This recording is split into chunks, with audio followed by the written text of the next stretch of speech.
Sound take 7 action.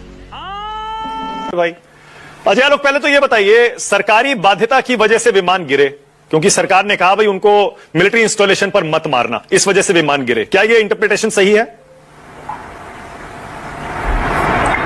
देखिए, simple बात है। 6 तारीख की रात में जब पहली बार स्ट्राइक हुई, राजनीतिक दिशा निर्देश इको कर रहा है मानव जी। हाँ, मैं ठीक करवा देता हूं सर। हाँ,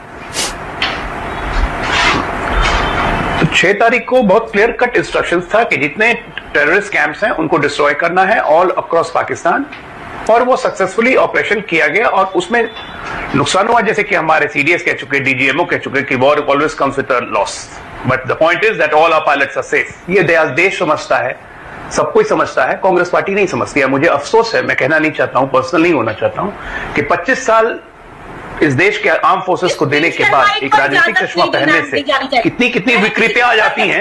प्लीज बोलने दीजिए। हनुमान जी, नॉट फेयर कि आपने आर्म फोर्सेस पे यकीन नहीं, बात नहीं सुनी गई, नहीं बोलने दीजिए। 78 साल हो गए हमारे देश के 10 मिनट आपको सुना गया, आपको भी सुनना चाहिए। कभी ऐसा नहीं है किसी की शहादत, चाहे वो जवान हो चाहे ऑफिसर हो, किसी की शहादत को भारतीय सेना ने छुपाया है। और ये आपके स्क्रीन पे कह रही है कि पायलट की शहादत। एक मिनट हनुमान जी प्लीज, ऐसे नहीं, हनुमान जी प्लीज, हनुमान जी प्लीज, एक सेकंड, हनुमान जी एक second, Ajay Alok please, Ajay please, Hanuman Acharya की प्लीज एक रिक्वेस्ट है, एक सेकंड, उनको आपत्ति इसी पर है। अजय आलोक प्लीज, आप पर्सनल ना हो, आप मुद्दे पर बोलिए, कांग्रेस पार्टी पर बोलिए, उन पर नहीं बोलिए। मैं पर्सनल नहीं हो रहा हूं, मैंने पहले ही बोला मैं पर्सनल नहीं हो रहा हूं, लेकिन राजनीतिक चश्मा पहन लेने से 25 साल के अपने सर्विस पे पूरा का पूरा धो दिया। ये कह रहा हूं मैं, पर्सनल नहीं हूं मैं, धो दिया इन्होंने।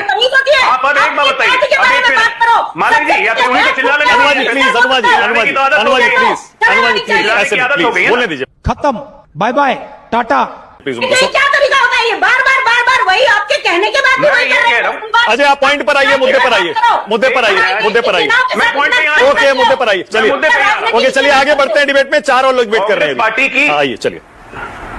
देखिए, कांग्रेस पार्टी की हालत हो गई है ना कि निर्जल पोखरा में कांटी फंसा के बैठे हुए कि कोई निर्जल पोखरा में मछली आ जाए। अरे जिस पोखरे में जल ही नहीं होता वहां मछली कहां से आएगी?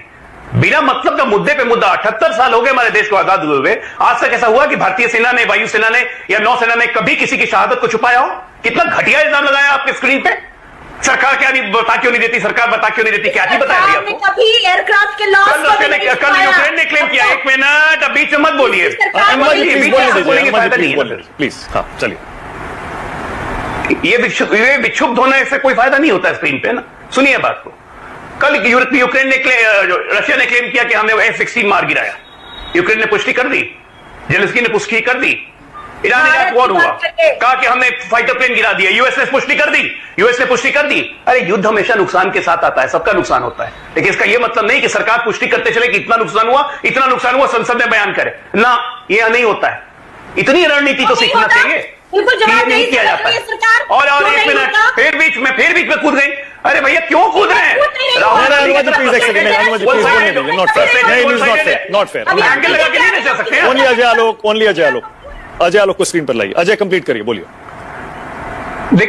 देखिए, सिंपल बात है, किसी नेता की दिमाग अगर किसी दूसरे डायरेक्शन में डिफ्लेक्ट हो गया है तो इसका यह मतलब नहीं कि सारे समर्थक जिन्हें थोड़ा ज्ञान है उसी को फॉलो करते रहे। फ्रस्ट्रेटेड वन साइडेड लाइन लेके आप देश को नहीं चला सकते। हमारे कितना, आप ये देखिए कि कितनी बड़ी बात कही हमारे नेवी के ऑफिसर ने, डिफेंस अटैची ने इंडोनेशिया में। इसका कितना बड़ा मैसेज गया पूरे वर्ल्ड में कि हमारी मिलिट्री फोर्सेस सिविलियन अथॉरिटीज के हिसाब से चलती है। This strengthens our democracy. हमारे यहां लोकतंत्र है। हमारे यहां ये नहीं होता है कि आसिफ मुनीर जाके डोनाल्ड ट्रंप के साथ फोटो खिंचा के आ जाएगा। हमारे यहां ये नहीं होता है। विदेश मंत्री ने खत्म किया। अजय आलोक जवाब दीजिए। बिल्कुल खत्म किया। बोलिए अजय आलोक। कोई सरप्राइज एलिमेंट नहीं अरे यार कैसी, मतलब क्या मैं बोलूंगा, फिर कहेंगे कि पर्सनल हो जा रहा हूं। कुल मिला के 13 मिनट में 13 ठिकाने खत्म कर दिए। सरप्राइज एलिमेंट खत्म होने का प्रश्न क्या है? 13वां मिनट उनको फोन किया गया कि हमने आपके मिलिट्री आपके टेररिस्ट कैंप को स्ट्राइक किया है। अब 1 मिनट चुप रहिए, बीच में बोलिए। अनुमान प्लीज लेट हिम कंप्लीट। अनुमान जी एक कैप्टन शिव कुमार के बयान को तोड़ मरोड़ कर पेश कर रहे हैं आप। अनुमान जी बोलिए। नमस्कार। मुझे लगता है कि ये जो सवाल है तोड़ मरोड़ के पूछना या कांग्रेस क्यों हमलावर है, ये सामान्यीकरण करने की राह में ये एक तरह का प्रयास दिखता है मुझे। नहीं तो अगर मीडिया अपने रॉ पर होता, जो सही तरीके से होता, तो ये सवाल सरकार पे पूछता कि सरकार ने छिपाया क्यों। ये सवाल तो नहीं आ रहा है। सवाल क्या आ रहा है अरे आप मानक जी, दुर्भाग्य ये है कि आप सिर्फ जहाज के गिरने की तरफ देख रहे हैं। मैं पायलट के बारे में सोच रही हूँ। आप सोच सकते हैं कि अगर कुछ जहाज गिरे तो क्या सारे पायलट इजेक्ट हो गए? क्या भारती जी के जो एयर मार्शल भारती के स्टेटमेंट को हम ये माने हमारे सारे पायलट सुरक्षित है का अर्थ क्या माने हम कि सारे पायलट सुरक्षित हैं? और जो वायुसेना के अंदर ग्रेप वाइन चल रही है उसका क्या? मैं समझती हूँ सवाल होना चाहिए कि सरकार ने एक तरफ सिंदूर का सौदा क्यों किया, दूसरा सरकार ने देश के लोगों से, क्योंकि अगर पायलट की मौत को छुपाया है आपने तो ये तो देश की जनता के साथ, देश के साथ सबसे बड़ा देशद्रोह है कि आपने एक शहीद की शहादत को छुपाने की कोशिश की। सवाल यही नहीं, अभी और सुनिए। ये होना चाहिए। मैं आपके प्रोग्राम में आपको सवाल नहीं सिखाऊंगी, लेकिन इतना बड़ा मुद्दा उसको इतना नॉर्मलाइज करने के लिए इस तरह का सवाल कांग्रेस क्यों हमलावर हो रही है? क्या हम में से यहाँ जितने भी लोग बैठे हैं जो वर्दी वाले रहे हैं, क्या खून नहीं खोलेगा उनका? चाहे मैं जनरल संजय कुलकर्णी हो, चाहे जैनी सर हो, मैं सबसे पूछती हूँ राजनीति को एक तरफ रखिए, लेकिन 5 या 4 या 3 जहाज या कुछ जहाज, इसका क्या मतलब होता है? इसका मतलब क्या होता है कि हमारे देश की सेनाएं राजनीतिक लोगों के चक्कर में अपना नुकसान कराती रहे। एक तरफ हमारे विदेश मंत्री कहते हैं कि हमने पाकिस्तान को पहले बता दिया था एट द स्टार्ट, और दूसरी तरफ यहां हमें पता चलता है कि हमारे कुछ जहाज जा रहे हैं जो बार बार विदेशों की धरती पे बताया जा रहा है। यहां की धरती पर हमारी सरकार क्यों नहीं बोलती? अरे पहलगाम की जो क्रूर हत्याएं हुई थी उसके बाद अगर हमारी सेना का कुछ नुकसान भी होता तो देश उसको नुकसान की तरह नहीं लेता है।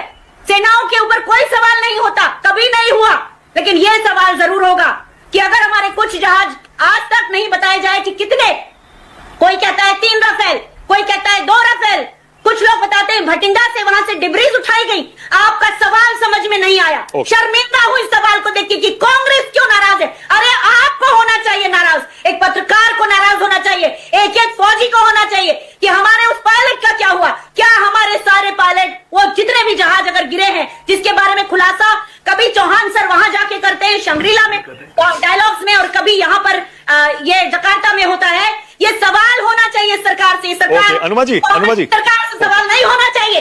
ये सवाल पूछिए सरकार से कि आज तक क्यों नहीं बताया, क्या हमारे किसी पायलट की शहादत हुई है? अगर ये शहादत नहीं बताएंगे तो ये सबसे बड़ा देशद्रोह है, प्रूवन देशद्रोह है। और जो लोग कहते थे 400 पार इसलिए दे दो क्योंकि हमको पीओके लेना है, मौका आया तो था, फिर क्यों नहीं लिया? क्यों सिंदूर का सौदा कर लिया राष्ट्रपति ट्रंप के कहने पर? क्यों किया? 20 बार वो बता रहे हैं। तो ये सवाल उधर पूछिए, ये सवाल कांग्रेस की तरफ नहीं आना चाहिए। जो कांग्रेस की तरफ इसमें सवाल उठाएगा सत्ता से नहीं पूछेगा, वो देशद्रोही उसे मानूंगी मैं, क्योंकि ये कोई तरीका नहीं होता। यहाँ राजनीति नहीं हो रही है। जहाज गिरना मतलब मशीन गिर गई है क्या? उसमें इंसान होता है, उसके बारे में कौन बात करेगा? उसके बारे में बात करिए, मेरी वायुसेना के लोगों के बारे में बात करिए। शर्मिंदा हूं मैं मानक जी, ये सवाल नहीं होना चाहिए और सरकार को खुद सामने आके बताना चाहिए। सरकार केवल चुनावों की आड़ में ये ना करे कि विदेशों की धरती से ये बातें आए। ये धरती भारत की है, यहाँ ये सरकार को। ओके अनुमा जी, ओके, आप खुद एक आर्म्ड फोर्सेस से रिटायर्ड हैं। आप मुझे बोलने का मौका तो दीजिए। मैं आपका गुस्सा समझ सकता हूँ, आप मुझे बोलने का मौका दीजिए ना, मुझे सबको सुनना पड़ेगा ना। आपका प्रोग्राम है, सुनूंगी मैं, लेकिन मेरी भारतीय वायुसेना है, 25 साल मैंने वर्दी पहनी है। क्या तमाशा है कि कांग्रेस क्यों नाराज है? आप नाराज होइए, आपको देखना चाहती हूँ इस बात में, आपका खून उबलना चाहिए। ओके, मैं आपके गुस्से को समझ सकता हूं, मैं आपकी भावनाओं की कद्र करता हूं अनुमा जी, लेकिन आपने कहा कि यह सवाल गलत है। अब मुझे भी सुनिए, आप थोड़ा सा सब्र रखिए, क्योंकि यहां पर इस पैनल में आप ही के पूर्व सहयोगी, आर्मी से, एयरफोर्स से रिटायर्ड लोग बैठे हैं, सब अपनी अपनी राय रखेंगे। जब से ये युद्ध टेम्परेरीली खत्म हुआ है उसके बाद से ये मुद्दा 3, 4, 5 बार आया। हमने हर बार बाकायदा बीजेपी के प्रवक्ताओं से, बाकायदा सरकारी नुमाइंदों से भी ये सवाल किए हैं कि कितने एयरक्राफ्ट गिरे, क्या ये बताने का सही समय आया है या नहीं आया है। तो ऐसा नहीं, हमने सवाल नहीं पूछा है, number 1। Number 2, chief of defence staff ने जब कहा कि हमारे लड़ाकू विमान गिरे, क्यों गिरे, ये इंपॉर्टेंट है, उस दिन भी हमने सवाल किया कि आखिर ये क्यों गिरे वाली थ्योरी क्या है। लेकिन जब तक कोई बयान सरकार की तरफ से या आर्मी, एयरफोर्स की तरफ से नहीं आता, तब तक हम क्या कर सकते हैं। नंबर 3, पहली बार कैप्टन शिव कुमार की तरफ से अनुमा जी ये बयान आया, पहली बार, कि विमान क्यों गिरे। सरकार ने हमको परमिशन पाकिस्तान के मिलिट्री इंस्टॉलेशंस पर हमला करने की नहीं दी थी, इस वजह से गिरे। उसके बाद हमने उन पर हमला किया और उसके बाद सबको पता है क्या हुआ। तो ये जो सवाल है अनुमा जी कि हमने शुरुआत में पाकिस्तान के टेरर इंफ्रास्ट्रक्चर को ही क्यों निशाना बनाया, आज डिबेट का मुद्दा यह है। लेकिन आप जो कह रहे हैं कि सरकार ने हाथ बांध दिए इसलिए लड़ाकू विमान गिरे, फिर आप ये कह रही हैं कि पायलट कहां हैं, कहीं कोई शहादत तो नहीं हुई है। जहां तक शहादत की बात है, मैं अपनी आर्म्ड फोर्सेस पर यकीन करता हूं। हमारे जो तीनों डीजी ऑपरेशंस थे, तीनों बैठे हुए थे, उन्होंने कहा था हमारे सारे पायलट सुरक्षित लौट आए हैं। मैं उनकी बात पर यकीन करता हूं और मुझे लगता है आपको भी करना चाहिए। अगर वहां प्रेस कॉन्फ्रेंस में बैठकर डीजी एयर, नेवी और आर्मी ये कह रहे हैं कि हमारे सारे पायलट सुरक्षित लौट आए, आपके मन में शक हो सकता है, सवाल हो सकते हैं, वो आप पूछिए, लेकिन मैं उनकी बात पर यकीन करता हूं कि कोई पायलट हमारा शहीद नहीं हुआ है। मैं उनकी बात पर यकीन करता हूं, मुझे लगता है आपको भी करना चाहिए। और क्यों गिरे, कितने गिरे, ये हमने बार बार सवाल पूछा है अनुमा जी, पहली बार नहीं है ये। इसीलिए प्लीज हम पर ये आरोप आप ना लगाएं कि हमें भी पूछना चाहिए। हम पूछ रहे हैं लगातार और आज भी पूछ रहे हैं। अजय आलोक बैठे हैं, पूछ लेते हैं, चलिए शुरू कर लेते हैं। मुझे कहने दीजिए, पहले कहिए और फिर मुझे ये भी बताइएगा अनुमा जी, शुरुआत में यही बताइएगा, आपको अगर आर्मी पर यकीन है, एयरफोर्स पर यकीन है, नेवी पर यकीन है, तो जब वो कह रहे हैं कोई पायलट शहीद नहीं हुआ, आपको मान लेना चाहिए। मुझे उस भारतीय जनता पार्टी पर एक ढेले का भरोसा नहीं है जिसने एडमिरल विष्णु भागवत को सैक किया था। मुझे उस पहली फुर्सत में निकल भारतीय जनता पार्टी में एक ढेले का यकीन नहीं है जिसने पूरी सेनाओं में वरिष्ठता के क्रम तोड़ते हुए चीफ के पद के अपने मर्जी के लोगों को बिछाया। वे सबके सब योग्य है, लेकिन उसमें वरीयता का क्रम टूटा है, इंडियन एयरफोर्स में टूटा है। तो मुझे उस भारतीय जनता पार्टी पे भरोसा नहीं है। नहीं, Bharatiya Janata party press conference नहीं कर रही थी अनुमा जी, हमारे डीजी, तीनों डीजी बैठ के प्रेस कॉन्फ्रेंस कर रहे थे, उन्होंने कहा कि कोई पायलट शहीद नहीं हुआ।